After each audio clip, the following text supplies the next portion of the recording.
हरे कृष्णा। सही भक्तों का स्वागत है आज की भगवत गीता क्लास में। पहले हम मंगलाचरण करते हैं। ओम अज्ञानितिमिरान्धस्य ज्ञानञ्जनाशलाकया चक्षुरुन्मीलितं येन तस्मै श्रीगुरुवे नमः। श्रीचैतन्यमनोभीष्टं स्थापितं येन भूतले स्वयं रूपः कदा मह्यं ददाति स्वपदान्तिकम्।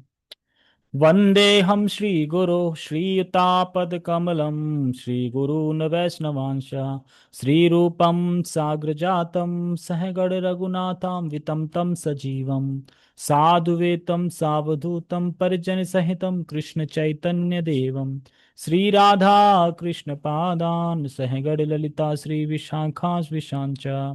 हे कृष्ण करुणा सिंधु दीनबंधो जगतपते गोपेश गोपिका कांता राधा कांता नमस्तते।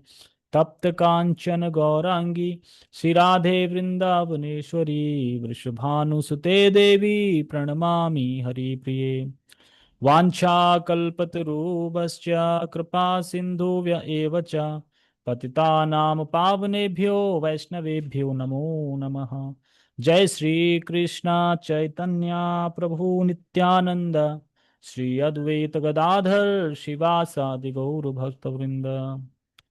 हरे कृष्णा कृष्णा कृष्णा हरे हरे हरे राम राम राम हरे हरे। रामाय रामभद्राय श्रीरामचंद्राय वेदसे रघुनाथाय नाथाय सीताय पते नमः। नमः विष्णुपादाय कृष्णपृष्ठाय भूतले श्रीमते भक्तिवेदांत स्वामिन् इति नामिने। नमस्ते सारस्वते देवे गौरवाणी प्रचारिणे निर्विशेष शून्यवादी पाश्चात्य देशतारिणे।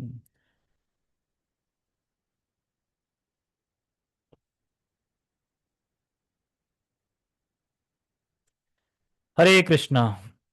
तो आप सभी भक्तों का स्वागत है आज की भगवत गीता क्लास में। तो आज भगवत गीता के अध्याय 3 का ये आखिरी श्लोक है। भगवत गीता का आखिरी श्लोक नहीं, इस अध्याय का आखिरी श्लोक है। नहीं, आप कहीं खुश हो जाओ, आखिरी श्लोक है, ठीक है, अब नहीं सुनना पड़ेगा। भगवत गीता अपनी सुनो, बहुत बोरिंग है भगवत गीता। कुछ लीला वगैरह हो तो बताइए, है ना। तो जब हम भगवत गीता समझ लेते हैं, भगवत गीता पढ़ते हैं, तो फिर लीलाओं का आस्वादन करने में और ज्यादा आनंद आता है। क्यों?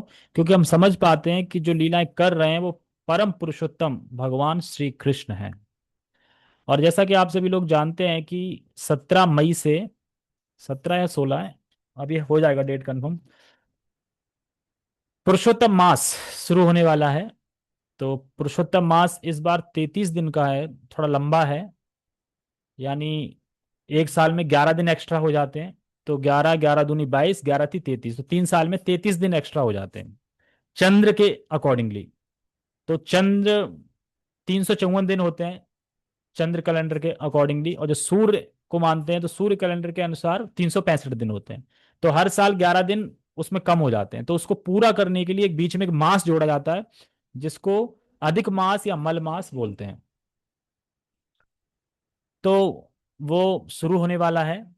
और हालांकि उस मास में कोई शुभ कार्य नहीं होता, कोई गृह प्रवेश नहीं होता, कोई शादियां नहीं होती, कोई पूजा पाठ नहीं करता, कोई जमीन नहीं खरीदता, कोई घर नहीं बनवाता।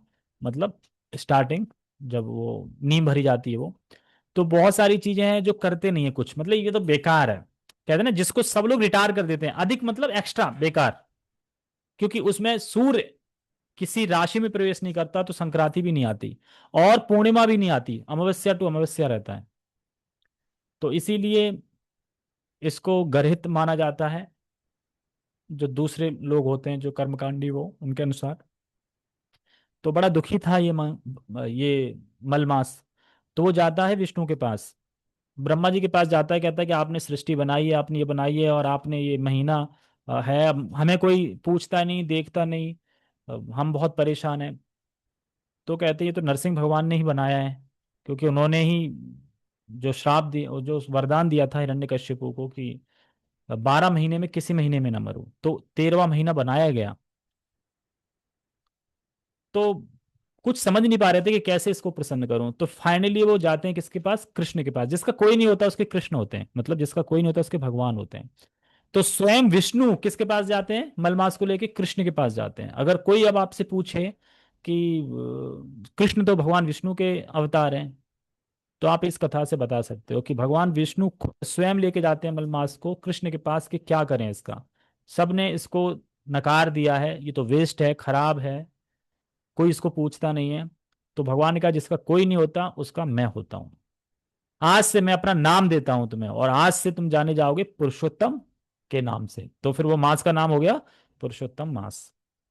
तो पुरुषोत्तम मास में बताते हैं कि जैसे कार्तिक मास आता है हर साल, और ये आता है 3 साल में, तो इसकी ग्लोरीज और ज्यादा है क्योंकि साक्षात कृष्ण के नाम से है ये। कृष्ण ने अपना नाम दिया है, और जब अपना नाम दिया है तो वरदान भी बहुत सारे दे दिए, तो वो तो बहुत फेमस बन गया ये मल मास। तो मल मास, क्योंकि अब कौन सा मल हो गया? कि जो हमारे हृदय में मल भरा है उसका नाश करने वाला ये महीना होता है। और अधिक मास का मतलब क्या है? कि जब जो हमारी भक्ति का वर्धन हो, हमारी भक्ति बढ़े, अधिक हो, अधिक से अधिक हो भक्ति, तो अधिक मास भी है। तो इसीलिए इस मास जब शुरू हो जाएगा, तो आप जैसा कर रहे हैं आप वैसे ही करिए, बस थोड़ा अधिक कर दीजिए। अधिक मास मतलब अधिक। एक माला कर रहे हैं तो 2 कर दीजिए, 16 कर रहे हैं तो 17 कर दीजिए, 18 भी कर सकते हैं। श्रवण अगर 30 मिनट कर रहे हैं तो 35 मिनट कर दीजिए, अधिक कर दीजिए। और एक प्रैक्टिकल कोई नियम ले सकते हैं जो आप कर सको। भगवान की प्रसन्नता के लिए लेना है, ऐसे नहीं लेना दिखाने के लिए। तो आप दीपदान कर सकते हैं, क्योंकि ऐसा नहीं है कि कार्तिक में ही मूड बनेगा दीपदान का। दीपदान तो 12 महीने कर सकते हैं भगवान को, और ये तो भगवान का प्रिय महीना है, तो इसको भी कर सकते हैं। ठीक है, तो ये अधिक मास के बारे में थोड़ा चर्चा थी कि किस प्रकार से पुरुषोत्तम मास आ रहा है। शायद 17 मई से 23 जून तक है, ऐसा कुछ देखा था मैंने। तो आप इसमें फॉलो कर सकते हैं, ये सब चीज़ें हैं। ठीक है। हरे कृष्णा प्रभु जी, लिखित में मिल जाएगा जो आपने बताया? अब ढूंढ के बताऊंगा, किसी कथा में ही है, ऐसे ही नहीं आया है। ठीक है। बहुत सारी शास्त्र है ना, पद्म पुराण, ये पुराण, वो पुराण, है ना, ब्रह्मांड पुराण, तो किसी न किसी में दी गई है। पुरुषोत्तम हो सकता है पुरुषोत्तम मास के किसी उसमें होगा जिसमें पुरुषोत्तम मास की महिमा होगी, उसी में ये होगा कि किस प्रकार से पुरुषोत्तम मास आया। आया कैसे? मतलब ये इतना प्रभावशाली है कि दुर्वासा मुनि जो थे, वो भी इसी व्रत के पालन की वजह से बच गए। जब वो उनको वो लग जाता है ना, क्या बोलते हैं, भगवान विष्णु का चक्र जो लग जाता है, तो क्यों उनकी मृत्यु नहीं हुई? इतने जल गए लेकिन मृत्यु नहीं हुई, इसी की वजह से, क्योंकि इन्होंने पुरुषोत्तम मास का आश्रय लिया था। यस माता जी। भावना माता जी हरे कुछ? कृष्णा प्रभु जी। हरे कृष्ण। प्रभु जी, मैंने जैसे ये सुना है कि इसमें 33 चीजों का दान करते हैं। तो ये महीने के अंत में करते हैं या डेली इसमें दान करना पड़ता है? दान तो लास्ट में होता है, जैसे जब आप पूर्ण करते हैं ना, पारण करते हैं, हाँ तो जी, जैसे पारण महीने का के पूरा बाद लास्ट दान होगा। लास्ट में कर सकते हैं कुछ। जैसे आपने पूरे महीने का व्रत रखा, फिर लास्ट में आप कन्याओं को या ब्राह्मणों को भोजन खिला सकते हैं, जो भी देना चाहते हैं। बाकी इस महीने के अंदर भी आप जैसे कोई डोनेशन देते हैं तो आप बढ़ा के डोनेशन दे सकते हैं जहां भी दे रहे हैं। अच्छा। तो वो आपका लाभ तो करेगा, क्योंकि इंटू 33 16 चीजों होता का है। दान इसमें लिखा हुआ है ना कि 33 चीजें देनी चाहिए। तो 33 तो आप पूरी नहीं दे सकते। आप अगर आप दे सकते हो तो अच्छी बात है, लेकिन अभी आप तो वो जितना। महीने के अंत में होता है या किसी भी दिन दे सकते हैं महीने के? देखो, इसका मैं कंफर्म नहीं है, तो इसलिए मैं बता नहीं सकता कि महीने के अंत में देना और चाहिए जो कि बीच में 33 देना चाहिए। बाती जलाते हैं वो भी क्या डेली 33 जलाते हैं या सिर्फ एक ही दिन जलानी होती है या कैसे होता है वो? देखो देखो माता जी, ये हो गया एक तरीके से नियम, ठीक है, जो कि बताए गए हैं हम्म। करनो। हाँ लेकिन जी। क्योंकि हम कृष्ण भक्ति कर रहे हैं और कृष्ण भाव के भूखे रहते हैं ना, वो भाव देखते हैं। हाँ जी। जैसे नियम तो भोग लगाने में भी बहुत सारे नियम है, कैसे कैसे मंत्र पढ़ना है, किस भाषा में पढ़ना है, क्या बोलना है, आचमन करना है। लेकिन हम सब फॉलो तो नहीं कर सकते, हम भाव देखते हैं। तो आप भाव जी के जी। अनुसार देखिए कि आपका भाव रुझान किस में, आप उसके अकॉर्डिंगली भगवान करिए, उससे प्रसन्न होंगे। आप मान लो कि डिटेल में लिखा है कि ये नियम है, आप कर रहे हो, क्यों? कि लिखा है जी। नियम, बस भाव नहीं है। क्या? तो जो भाव हाँ। आपका, आप वो चीज करिए जो जिससे आपका लगाव हो, और भगवान जिससे प्रसन्न हो। तो भगवान तो एक पानी, अगर आप एक तुलसी पत्र भी देते हो उससे भी प्रसन्न हो जाते हैं भगवान। तो और ये इसमें इसलिए ये भी बताया कहा जाता गया है है कि कि ताकि यस। इसमें ये भी कहते हैं कि 15वां अध्याय पढ़ना चाहिए। हाँ बिल्कुल पढ़ना चाहिए, क्योंकि तो पुरुषोत्तम उसको भी मास है। पूरा पढ़ते हैं या थोड़ा थोड़ा करके हम पढ़ सकते हैं डेली? पूरे महीने में पढ़ सकते हैं आप, ये नहीं बोला कि एक दिन में पढ़ लीजिए, पूरे महीने में। हाँ। पूरा अध्याय छोटा है बिल्कुल पुरुषोत्तम मास का, 15 अच्छा। चैप्टर, बहुत छोटा है। आप पढ़ सकते हैं, अगर अनुवाद सहित पढ़ सकते हैं तो अनुवाद सहित पढ़िए, नहीं तो डेली एक श्लोक पढ़ सकते हैं। जैसे 30 33 दिन है अध्याय, उसमें श्लोक कितने, मेरे हिसाब से 20 33 भी है नहीं शायद। होंगे, 20 20 श्लोक है है ना। शायद। 20 हाँ है ना, तो जी। तुम आराम से रोज एक श्लोक पढ़ सकते हैं। और ठीक है, जब उसको फिर खत्म हो दोबारा जाए, रिपीट कर लें। हाँ फिर दोबारा रिपीट कर, दोबारा से। दोबारा रिपीट कर सकते हैं, ओके। उसमें कोई इशू नहीं है। Okay. Thank you. Hare man Krishna. Man आपको भाव देखना है बस, हर किसी को, मैं सबके लिए बोल रहा हूँ। अगर आप दीप भी ऑफर कर रहे हो भगवान को, तो उसमें भाव देखना। नियम तो बहुत सारे हैं, मैं ये नहीं कर, एक नियम है, नियम है हाँ कि जी। आप अगर 2 टाइम खाना खा रहे हो तो 1 टाइम ही खाइए। ठीक। लेकिन हम्म। होता है क्या है ना, कि हम लोग जो हमें अच्छा लगता है हम वो करना चाहते हैं, सारे नियम तो नहीं कर सकते। इसीलिए जो हम्म। भगवान को प्रसन्न करने वाली चीज हो, जो आपका भाव जिस चीज में आपका जागृत हो, जैसे कि हम्म। अष्टकम पढ़ना चाहिए। अब कोई चौराष्टकम पढ़ता है, कोई दामोदर अष्टकम पढ़ता है, कोई राधा अष्टकम पढ़ता है, कोई कोई चैतन्य महाप्रभु का शिक्षाष्टकम पढ़ता है। तो ऐसा नहीं कि जिसने वो पढ़ा वही मैं पढ़ूंगी, आपका भाव किसमें आप वो पढ़िए, भगवान उससे प्रसन्न होंगे। ठीक है। जी प्रभु जी। जी। हरे ओके, कृष्णा। हरे कृष्णा। ठीक है। तो मैं सिर्फ मेरा पर्पस ये था बताने के लिए कि आप लोग को वैसे तो पहले से पता ही है, लेकिन फिर भी पता रहे कि हाँ पुरुषोत्तम मास आ रहा है, और इसमें इंटू 16 होता है। ठीक है, अगर आपने एक माला की है तो इंटू 16,000। जैसे कार्तिक में एक माला 1,000, या एक माला 16,000, इंटू 16, तो बहुत कृपा मिलती है भगवान की इसमें। ठीक है। ओके, हम श्लोक पढ़ते हैं। श्लोक छोटा है, ज्यादा बड़ा नहीं है, लेकिन समझने का है कि श्रील प्रभुपाद कंक्लूज क्या कर रहे हैं, किस पूरे तीसरे अध्याय से हमें क्या ग्रहण करना है, हमें क्या सीखना, हमें करना क्या है। ये चीज हम इस अध्याय से क्या सीखे वो पढ़ेंगे। ठीक है। तो हम भगवत गीता यथारूप अध्याय 3 श्लोक क्रमांक 43 को पढ़ रहे हैं। एवं बुद्धे परम बुद्ध्वा स्तंभ संस्तंभ समस्तभ्यात्म आत्मना जहि शत्रु महाबाहो काम रूपम दुरासदम। एवं बुद्धे परम बुद्ध्वा समस्तभ्यात्म न आत्मना जहि शत्रु महाबाहो काम रूपम दुरासदम। तो भगवान ने तीसरे अध्याय के अंत में बहुत अच्छा डिस्कशन हुआ है अर्जुन और भगवान का, काम के ऊपर, शत्रु। क्योंकि हम अभी समझ नहीं पा रहे हैं, लेकिन सबसे बड़ा शत्रु हमारा क्या है, ये काम ही है, ये लस्ट डिजायर, यही सबसे बड़ा शत्रु है। और यही एक शत्रु है जो हमें आगे आत्म साक्षात्कार के मार्ग में ये वाधा देता है, और भगवान को प्राप्त करने में बाधा देता है। एक यही कारण है और कोई कारण नहीं है, यही काम। इसलिए भगवान कह रहे हैं इस श्लोक में कि इस काम को मारो। और जब भगवान कह रहे हैं कि इस काम को मारो, तो इसका मतलब यह है कि इसको मारा जा सकता है। समझ में आ रहा है? ऐसा नहीं आप सोचो अरे मैं तो मार ही नहीं सकता इस काम को, कहाँ इच्छाओं से दबा पड़ा हूं मैं तो, नहीं। भगवान कह रहे हैं कि आप इस काम का वध कर सकते हो, तभी तो बोल रहे हैं करो। करो मतलब हो सकता है वध। क्यों हो सकता है? तो इस गुरु महाराज बहुत अच्छा बता रहे थे, सुनो ध्यान से। हमारा स्वरूप क्या है? नित्य। नित्य, हम नित्य हैं, हम कभी मरने वाले नहीं हैं। काम का स्वरूप क्या है? अनित्य, यानी उसको मारा जा सकता है। जब कोई वस्तु नित्य होती है तो आप उसको नहीं मार सकते, लेकिन जब कोई वस्तु अनित्य होती है तो आप उसको मार सकते हो। दूसरी बात, आत्मा को जो आनंद मिलता है वो किससे मिलता है? परमात्मा से। परमात्मा से, भगवान की भक्ति से, उससे आनंद मिलता है। और ये जो चीजें हैं, इंद्रियां और मन और बुद्धि, तो इस ये भौतिक लेवल पे है, आत्मा स्पिरिचुअल है। तो अब स्पिरिचुअल चीज को ये मटेरियल चीज आनंद दे ही नहीं सकती।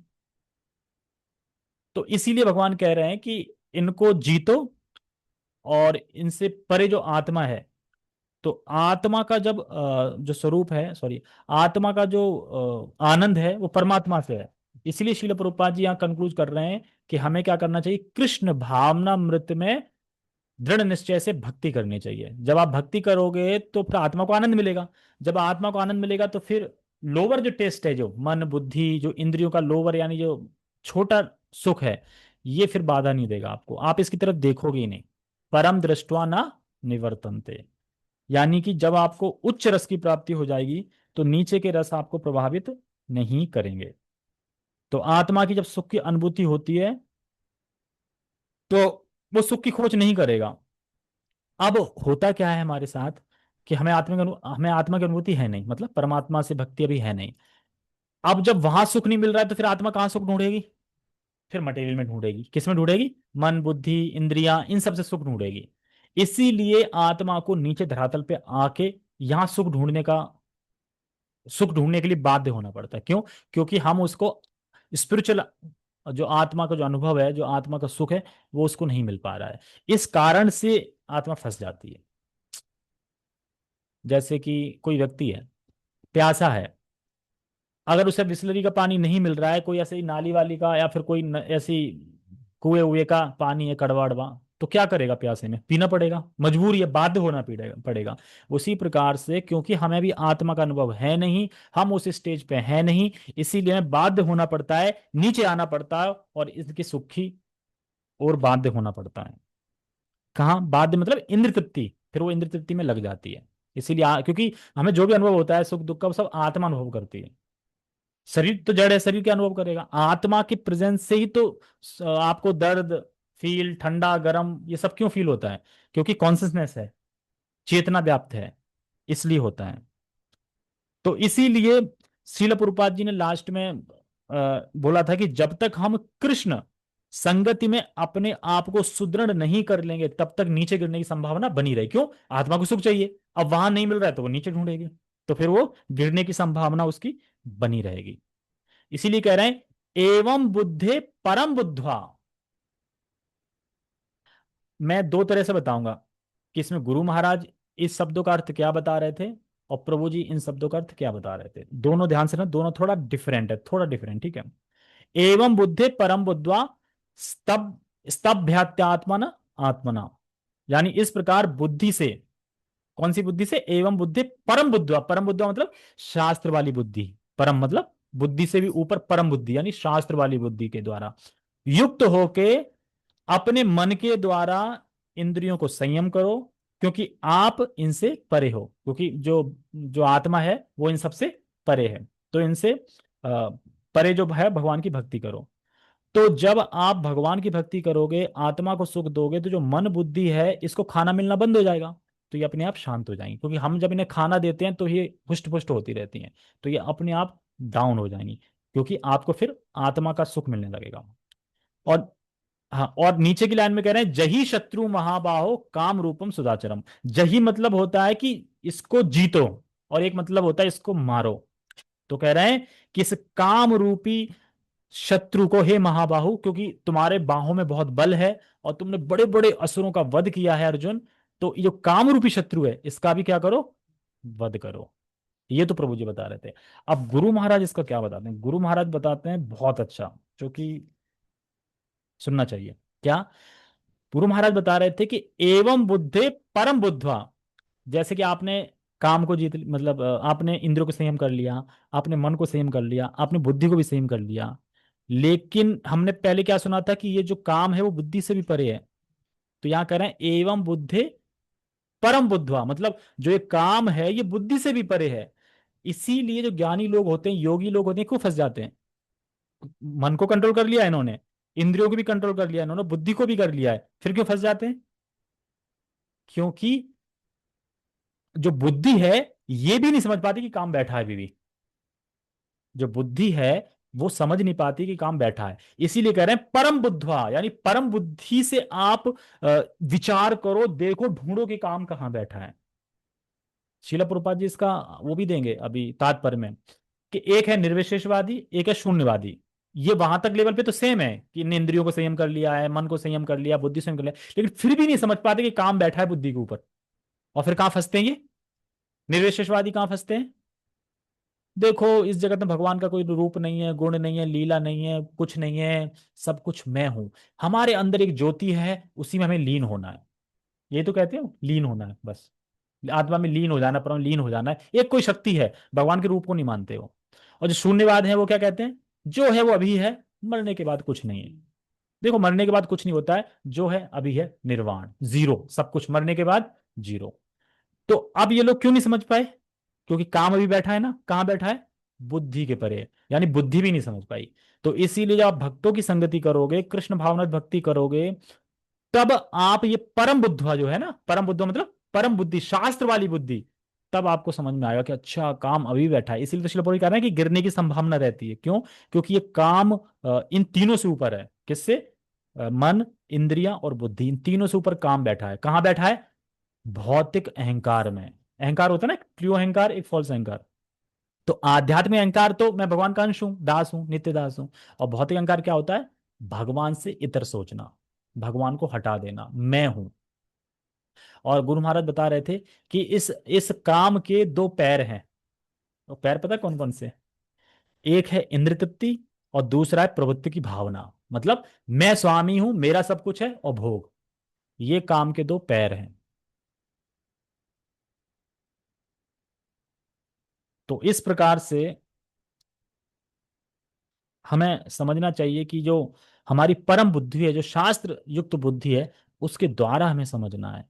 और फिर उससे युक्त होके अपने मन को संयमित करना है, अपनी इंद्रियों को संयमित करना है, और देखना है कि काम कहाँ बैठा है, वहां उसे पकड़ के जही शत्रु महाबाहु, और उसका फिर वध करना है।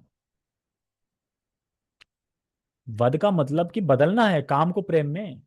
हाँ, तो वध मतलब वही है, जीतना है। जीतना मतलब कैसे? काम तो रहेगा, लेकिन वो कौन सा रहेगा? अहंकार तो रहेगा, कौन सा रहेगा? ट्रू अहंकार रहेगा, कि मुझे भगवान की सेवा करनी है, मुझे भगवान के लिए संतान उत्पत्ति करनी है। तो काम इस तरीके से रहेगा, काम तो रहेगा। ठीक है, हम पढ़ते हैं टेक्स्ट। अब पता नहीं मैं आप लोगों को समझा पाया कि नहीं, लेकिन अब जो भी समझावट है इतनी है, इससे ज्यादा मैं नहीं समझा सकता। टेक्स्ट। इस प्रकार इस प्रकार मतलब अब कंक्लूज दे रहे हैं पूरा खत्म, मतलब कि अब श्लोक ही खत्म है इस बार। इस प्रकार हे महाबाहु अर्जुन, अपने आप को भौतिक इंद्रियों, मन तथा बुद्धि से परे जानकर, और मन को सावधान आध्यात्मिक बुद्धि यानी कृष्ण भावनामृत से स्थिर करके आध्यात्मिक शक्ति द्वारा इस काम रूपी दुर्जय शत्रु को जीतो। दुर्जय क्यों बोल रहे हैं? क्योंकि इतना ये सूक्ष्म है कि बुद्धि भी नहीं भाप पाती कि शत्रु बैठा है यहाँ पे। इसीलिए निर्विशेषवादी, शून्यवादी, निराकारवादी, मायावादी सब फंस जाते हैं। तो इसमें देखो दो शब्द आपको दिखाई दे रहे होंगे, मैं हाईलाइट कर लेता हूं। सावधान आध्यात्मिक बुद्धि, ये क्या होती है? सावधान आध्यात्मिक बुद्धि, सावधान विश्राम बोलते हैं ना, वो वाली नहीं है। सावधान आध्यात्मिक बुद्धि का मतलब है, ये होती है साधु, गुरु और शास्त्र के अकॉर्डिंगली। साधु क्या बोल रहा है, गुरु क्या बोल रहा है, शास्त्र क्या बोल रहा है, उसके अकॉर्डिंगली बुद्धि चलती है। शास्त्रीय बुद्धि कह सकते हैं आप। तो सावधान आद्यंत बुद्धि एक ये। और एक इसमें आया है आध्यात्मिक शक्ति। तो आध्यात्मिक शक्ति कहां से मिलती है? ये मिलती है भगवान के नाम से। भगवान के नाम से, जो भगवान का हम स्पिरिचुअल जब नाम लेते हैं सुबह सुबह, तो उससे हमें बल मिलता है, शक्ति मिलती है भगवान की। तो दो चीज हमें चाहिए, क्या चाहिए? आध्यात्मिक शक्ति चाहिए, और एक सावधान आध्यात्मिक बुद्धि चाहिए। हाँ, साधु शास्त्र गुरु। ये देखना, आदित्य सेंगवान फोन कर रहा है। अगर ये दो चीजें नहीं होंगी, सावधान आत्म बुद्धि नहीं होगी, आध्यात्मिक शक्ति नहीं होगी, तो हम इसे दुर्जय, ये जो दुर्जय शत्रु है, इसको हम जीत नहीं पाएंगे। आप लोगों में से किस किस को याद है कि काम की उत्पत्ति कहां से हुई थी? किसको याद है? हैंड रेस करके बता सकता है वो।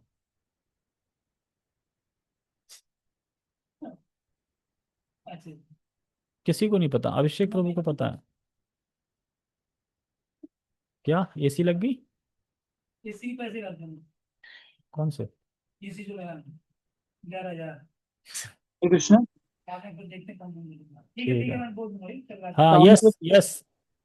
काम की उत्पत्ति रजोगुण से उत्पन्न हो गया। है। हाँ, तो अभिषेक प्रभु को याद है, और किसी को भी याद था? ये तो आप बता ही दिया एक जने ने, तो फिर तो सब बता ही देंगे। तो काम की उत्पत्ति कहां से हुई थी? रजोगुण से। या फिर कह सकते हैं संस्कार प्लस इच्छा जब मिल जाती है तो काम। अब एक बात बताइए आप, अब रजोगुण से उत्पन्न हुआ है काम, तो यानी हमें रजोगुण को ही तो खत्म करना है। तो रजोगुण खत्म किससे होगा? सतोगुण की वृद्धि करने से। और सतोगुण की वृद्धि कैसे होगी? भक्तों का संग करने से। तो कंक्लूजन क्या आ गया? हमें निष्काम भावना से, कृष्ण भावना भावित में निष्काम भाव से हमें सेवा करनी है, भक्ति करनी है, निष्काम कर्म योग करना है। शिला प्रभुपाद जी सीधे सीधे बता रहे हैं, शिला प्रभुपाद जी की निष्काम भक्तियों को यहाँ स्थापित कर रहे हैं कि हमें निष्काम भक्ति योग करना है, भगवान के लिए करना है। अब जैसे पूजा माता जी कल बोल रही थी कि एक ऐसे ऐसे हैं, अब क्या करूं, तो आज मुझे उसका आंसर मिला सही से कि देखो, कोई कैसा भी व्यवहार करे, या फिर मतलब सुन नहीं रहा है आपका या कुछ नहीं कर रहा है, लेकिन फिर भी हमें उसका हित ही सोचना चाहिए। हितैषी भगवान कौन है? हितैषी है कि नहीं सबके? तो अगर सोचो कि भगवान अगर हितैषी ना होते, भगवान किसी हित ना सोचे, तो हम आज भक्ति में होते? हम तो पता नहीं कितनी गलतियां कर रहे, भगवान गलतियों को देखते नहीं। तो हम भी भगवान के अंश हैं, तो भगवान के गुण अर्जित करने चाहिए ना, तो हमें भी सामने वाले का हित ही सोचना चाहिए। ठीक है, कोई नहीं बात। यानी जो मन और बुद्धि, जो कुछ भी हमारे माइंड में आता है वो मन से आता है, मन की उपज होती है। तो हम जो कुछ भी सोच रहे हैं, किसने ये कर दिया, उसने ये बोल दिया, उसने ये बोल दिया, वो सब कौन कर रहा है? मन। लेकिन आप कौन हो? मन हो या आत्मा हो? आत्मा हो। तो फिर मन की क्यों सुन रहे हो? उसने चाकू तो नहीं मार दिया आप पे, कोई बेइज्जती नहीं कर दी है, थप्पड़ नहीं मार दिया है, कोई भगा नहीं दिया है। तो इसीलिए हमें उसके हित के बारे में सोचना चाहिए, और मन की नहीं सुनना चाहिए। क्योंकि हम जपा करते हैं तो मन में आता ना ख्याल, काश ये कर लेता, काश ये कर लेता, अरे मैं ये कर रहा हूँ, वो कर रहा हूँ। तो हमें क्या करना चाहिए उस टाइम पे जब गलत थॉट आते हैं? हमें उस टाइम पे ये सोचना चाहिए कि मैं ये मन हूं ही नहीं। मन से आ रहा है ना थॉट, और मैं मन हूं ही नहीं, मैं कौन हूं? मैं तो आत्मा हूं। तो इस तरीके से आप जब भक्तों का संग करेंगे, इस तरह से सोचेंगे, और मन से जो भी फालतू विचार आ रहे हैं उनको रिजेक्ट करोगे, ये सोचते हुए कि मैं तो आत्मा हूं, तब आप धीरे धीरे सत्वगुण की वृद्धि करोगे। और जब सत्वगुण की वृद्धि होगी, तो फिर काम जो है, जो रजोगुण रजोगुण जब कम होगा, तो अपने आप ही काम धीरे धीरे समाप्त हो जाएगा, और काम बदल के किस रूप में आ जाएगा? प्रेम के रूप में आ जाएगा। ठीक है, तात्पर्य पढ़ते हैं, श्रील प्रभुपाद जी तात्पर्य में क्या बोल रहे हैं।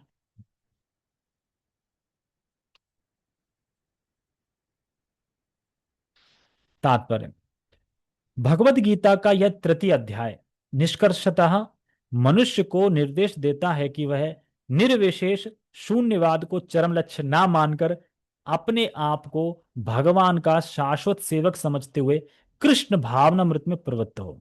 तो यहाँ श्रील प्रभुपाद जी क्या बता रहे हैं? कृष्ण भक्ति में लगे। होता है ना कि किसी का मन संयमित कर लिया, उस लेवल पे पहुंच गया, लेकिन कृष्ण भक्ति नहीं कर रहा है, सेवा नहीं कर रहा है, तो फिर कहाँ काम, कहाँ बैठा है फिर? बुद्धि कौन से अहंकार वाले पार्ट में बैठा है। और फिर वो क्या कराता है? भगवान नहीं है, कोई रूप नहीं है, गुण नहीं, लीला नहीं है। और भगवान कहते हैं ना कि जो निराकारवादी हैं वो तो मेरे दुश्मन है, मतलब वो मतलब मेरा ही अस्तित्व खत्म कर देते हैं, भगवान है ही नहीं, उनका रूप ही नहीं है। तो इसीलिए हम शाश्वत सेवक हैं भगवान के, तो हमें भगवान की सेवा करनी चाहिए। कैसे? निष्काम भाव से सेवा करेंगे भगवान की। तो शिला प्रभुपाद यहाँ पे निष्काम भक्ति योग स्थापित करना। आगे है, भौतिक जीवन में मनुष्य काम तथा प्रकृति पर प्रभुत्व पाने की इच्छा से प्रभावित। प्रभुत्व समझते हो? प्रभुत्व मतलब स्वामित्व की भावना, प्रभुत्व मतलब मेरा है, मेरा है, ये मेरा है, ये मेरा घर है, मेरी बिल्डिंग है, ये मैंने बनाया है, ये सब प्रभुत्व की भावना हो। प्रभुत्व मतलब कि मैं प्रभु बनना चाहता हूँ सबका, मेरे अकॉर्डिंगली सारा संसार चले, मेरे अकॉर्डिंगली सब लोग रिएक्ट करें। और ये सबके अंदर है प्रवृत्ति की भावना। ये मत सोचना कि सबके अंदर नहीं, सबके अंदर है, सूक्ष्म रूप से सबके अंदर बैठी है। क्या आप घर में नहीं चाहते हो मेरे हिसाब से काम हो? ए वो बल्ब बंद कर दियो, अब बल्ब बंद नहीं हुआ, ठीक, बल्ब बंद नहीं किया, तो मैं चाहता हूं कि मेरे अकॉर्डिंगली हो, मैं स्विच ऑफ कर रहा हूं, बोलूं स्विच ऑफ होना चाहिए, पंखा बंद होना चाहिए, चालू होना चाहिए। तो हम सब में प्रवृत्ति की भावना बैठी है, लेकिन ये आ कहां से रही है? भगवान से ही आ रही है, क्योंकि भगवान है। लेकिन अब बस हमें इसको चेंज करना है, प्रवृत्ति की भावना भगवान के लिए करनी है कि हम भगवान के अंश हैं। और बहुत हम अपने आप को मानना चाहिए कि हम भगवान के अंश हैं, गर्व होना चाहिए। तो प्रवृत्ति की भावना क्या है? प्रभावित, इच्छा से प्रभावित होता है। तो यही कारण है, जब भी हम कुछ कार्य करते हैं तो हम फायदा देखते हैं उसमें, चाहे जपा हो, चाहे वृंदावन जाना हो। अच्छा, वृंदावन जा रहे हैं, कितने दिन वो प्रसाद कितने टाइम मिलेगा? 3 टाइम मिलेगा, क्या क्या मिलेगा सब बता दो पहले, तभी जाएंगे। अच्छा, बोटिंग करेंगे? नहीं, अरे तो नहीं जा रहे। मतलब देख रहे हैं ना, हम कार्य तभी करेंगे जब कुछ भोग प्राप्त हो। स्पिरिचुअल में भी देख रहे हैं हम इंद्र तृप्ति। उसके लिए बहुत हम मेहनत करते हैं, ये करते हैं वो करते हैं। डॉक्टर के पास गए, डॉक्टर साहब बहुत दर्द है दांत में। डॉक्टर साहब ने बोला देखो दांत ठीक करने हैं तो एक दिन खाना मत खाओ। अच्छा, खाना नहीं खाएं तो नहीं खाएंगे खाना। अब कोई बोले कि एकादशी का फास्ट रख लो एक दिन, हाँ वो नहीं रखा जाता। क्यों? क्योंकि उसमें कुछ मिलना नहीं है ना। उसमें तो कम से तो जब तक हमें कोई भोग प्राप्त ना हो रहा हम उसी क्रिया को करते हैं। तो ये बहुत खतरनाक है, ये प्रभुत्व की भावना। प्रभुत्व तथा इंद्र तृप्ति की इच्छाएं बद्ध जीव की परम शत्रु हैं, किंतु कृष्ण भावनामृत की शक्ति से मनुष्य इंद्रियों, मन तथा बुद्धि पर नियंत्रण रख सकता है। तो प्रभुत्व तथा इंद्र तृप्ति की इच्छाएं परम शत्रु क्यों है? देखो हमारा जीवन का लक्ष्य क्या है? कृष्ण प्राप्ति, कृष्ण के चरणों का प्रेम, ठीक है। अब ये क्या करते हैं दोनों, इंद्र तृप्ति और ये प्रवृत्ति की भावना इंद्र तृप्ति, ये आपको क्या करेगा? जब इंद्र तृप्ति रहेगी तो आप भोग करोगे। अब भोग जितना भोग करते जाओगे उतना आप कृष्ण से विमुख होते जाओगे। कृष्ण से जब विमुख हो जाओगे तो जन्म मृत्यु में फंसे रहोगे। और जब जन्म मृत्यु में फंसे रहोगे तो ये चक्र चलता रहेगा। जो जीवन का लक्ष्य है कृष्ण प्राप्ति वो खत्म हो जाएगा। तो परम शत्रु है कि नहीं हुए? क्योंकि जो जीवन का लक्ष्य है, भले ही आपको नहीं पता है, पर हर प्राणी का लक्ष्य क्या है? कृष्ण के चरणों का प्रेम प्राप्त करना, लेकिन वो भूला हुआ है। तो परम शत्रु इसलिए है क्योंकि ये इन चीजों से दूर कर देता है। तो इसीलिए इससे बच के रहना पड़ता है। इसके लिए मनुष्य को सहसा अपने नियत कर्मों को बंद करने की आवश्यकता नहीं है, अपितु धीरे धीरे कृष्ण भावना भावित विकसित करके भौतिक इंद्रियों तथा मन से प्रभावित हुए बिना अपने शुद्ध स्वरूप के प्रति लक्षित स्थिर बुद्धि से दिव्य स्थिति को प्राप्त हुआ दिव्य स्थिति को प्राप्त हुआ जा सकता है। तो देखिए, एक गृहस्थ है, गृहस्थ या मान लो कोई सिंपल व्यक्ति है। अब वो सिंपल व्यक्ति है, वो क्या है, कार्य तो करना पड़ेगा। एक सिंपल व्यक्ति को जो गृहस्थ मान लो, उसको कार्य तो करना पड़ेगा। तो अब कार्य करेगा तो खाना पीना ये भी करना पड़ेगा, खाना पीना ये सब करना पड़ेगा। तो खाना किसको खिलाते हैं? शरीर को। आत्मा को तो खिलाते नहीं, शरीर को खाते हैं। तो अब शरीर की क्रियाएं तो करना ही पड़ेगा। क्यों? क्योंकि शरीर को जिंदा रखना है हमें, तो शरीर की क्रियाएं तो करना ही पड़ेगा। क्योंकि अभी हम जिस स्थिति में है, जिस चेतना में है, वो शरीर शारीरिक चेतना में है अभी। तो इसलिए शरीर की क्रिया हमें करनी पड़ेंगी। और लेकिन सिद्धांत हम क्या सीखते हैं? सिद्धांत यह है कि हम भगवान के नित्य दास हैं और हम आत्मा हैं। लेकिन क्योंकि अभी आप हो कौन? शरीर के लेवल पे। तो शरीर की क्रियाएं करके आप उन क्रियाओं को क्या करो? भगवान को समर्पित करो। इसीलिए यहाँ पे कह रहे हैं कि आपको भौतिक कार्य करने बंद करने की आवश्यकता नहीं है। आप जो कर रहे हैं शरीर निर्वाह के लिए, जो क्रियाएं कर रहे हैं, उन क्रियाओं को भगवान को समर्पित कर दो। निष्काम भाव से करो, समर्पित कर दो। ऐसा नहीं कर सकते कि हम तो आत्मा है तो हम कार्य ही नहीं करें शरीर के लिए, हम काम क्यों करें? अरे भाई शरीर को खिलाना तो पड़ेगा ना। जैसे कि एग्जाम्पल देते हैं कि असुर और देवता आपस में कट्टर दुश्मन दुश्मन है, लड़ाई छिड़ती रहती है। लेकिन जब समुद्र मंथन हुआ था तो क्या करना पड़ा था? संधि करनी पड़ी थी, दोस्त बनना पड़ा था। उसी प्रकार से ये जो शरीर है हमारा नहीं है, भले ही हम तो आत्मा है, लेकिन क्योंकि अब इस शरीर से ही हमें भक्ति करनी है, तो इस शरीर को खिलाने पिलाना करना पड़ेगा कि नहीं करना पड़ेगा? तो यानी संधि करनी पड़ेगी, खिलाना पिलाना पड़ेगा। क्योंकि भक्ति तो आपको इससे करनी है, यही भगवत प्राप्ति कराएगा, यही शरीर आपको। तो जितना शरीर के लिए आवश्यक है उतना करिए, और सीधा मतलब उस शरीर की जो क्रियाएं से जो आप कर रहे हो, उन क्रियाओं को भगवान को समर्पित करना है निष्काम भाव से। यानी अपने नियत कर्मों को निष्काम भाव से करो। और जैसे कि ये नहीं कि आप ग्रस्त हो तो आप सिर्फ ग्रस्त का आप धर्म का पालन कर रहे हो भगवान की प्राप्ति हो जाएगी, नहीं। आपको निष्काम भाव से भगवान की सेवा करनी पड़ेगी, वो कर्म अर्पित करने पड़ेंगे, तब प्राप्ति होगी। ऐसे नहीं है कि हम बस अपना सिंपल सादा जीवन जी रहे हैं, गृहस्थ हैं, बढ़िया, कोई कोई बुरा नहीं कर रहे हैं और हम प्राप्त कर लेंगे, ऐसा नहीं है। तो कहने का मतलब ये है, निरासक्त भाव से अ, हमें करना है, लेकिन मुख्य प्रयोजन क्या है? भगवान की भक्ति कर सको, ये देखना है। क्योंकि गृहस्थ में ही ऐसा होता है, बाकी ब्रह्मचारी ये तो लगा ही है हमेशा भगवान की भक्ति में, सन्यासी वो तो हमेशा लगे हैं भगवान की भक्ति में, तो हमें करना होगा। क्योंकि गृहस्थ ही है जो बाहर जॉब करनी होती है, ड्यूटी करनी होती है, तो अपना 8 घंटे ड्यूटी करो और सुबह शाम भक्ति करो, ये करना चाहिए। कहाँ पे थे? हाँ, यही इस अध्याय का सारांश है। क्या? कि आप जो कर रहे हो वो आप करिए और निष्काम भाव से भगवान को अर्पित करिए। समझ में आ रहा है क्या सारांश है इस अध्याय का? मतलब कर्मयोग, मतलब कौन सा कर्मयोग? निष्काम कर्मयोग करना। सांसारिक जीवन की अपरिपक्व अवस्था में दार्शनिक चिंतन तथा यौगिक आसनों के अभ्यास से इंद्रियों को वश में करने के कृत्रिम प्रयासों से आध्यात्मिक जीवन प्राप्त करने में सहायता नहीं मिलती। उसे श्रेष्ठ बुद्धि द्वारा कृष्ण भावनामृत में प्रशिक्षण होना चाहिए। तो वही बता रहे हैं कि अगर कोई योग अभ्यास कर रहा है, दार्शनिक चिंतन कर रहा है, कह रहा है मैं आत्मा हूं, मैं आत्मा हूं, मैं आत्मा हूं, तो इससे इससे क्या होगा? आत्मा नहीं हो, मैं आत्मा हूं, मैं आत्मा हूं, मैं शरीर नहीं हूं, शरीर नहीं हूं। अरे भाई, आपको फिजिकल सेवा करनी होगी ना, अपनी इंद्रियों को क्रियाओं में लगाना होगा ना। बोलने से क्या होता? बोलते रहो मैं आत्मा हूं, मैं आत्मा हूं, मैं आत्मा, उससे क्या होगा? अगर आप सच में आत्मा हो मान रहे हो तो आत्मा वाले कार्य भी तो करने पड़ेंगे ना। अब जो हाथ है तो हाथ को भगवान की सेवा में लगाना पड़ेगा, आंख है तो भगवान का रूप देखने में लगाना पड़ेगा। ये सब चीजें आपको करनी पड़ेंगी। इस प्रकार श्रीमद् भगवद गीता के तृतीय अध्याय कर्म योग का भक्ति वेदांत तात्पर्यपूर्ण हुआ। तो फाइनली हम एक चैप्टर समाप्त कर पाए। हरे कृष्णा। तो किसी को कुछ पूछना है?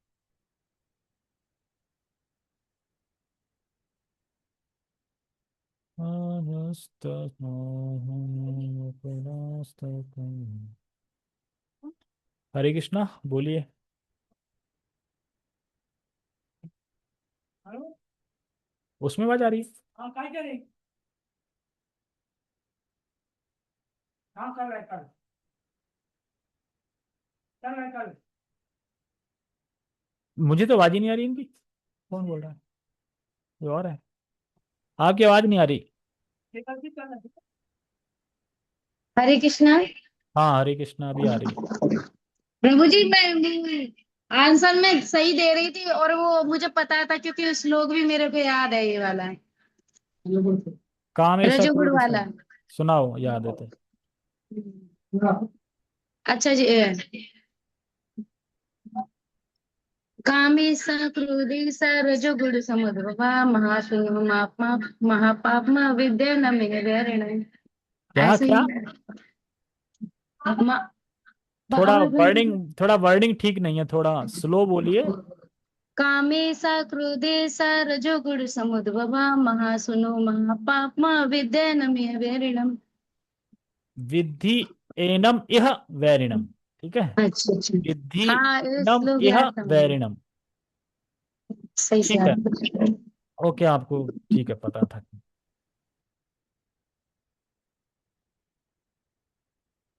ठीक है, तो सभी का बहुत बहुत धन्यवाद। अभी हम श्रीमद् भागवतम पढ़ेंगे क्योंकि कल पढ़ा नहीं पाया था हमने।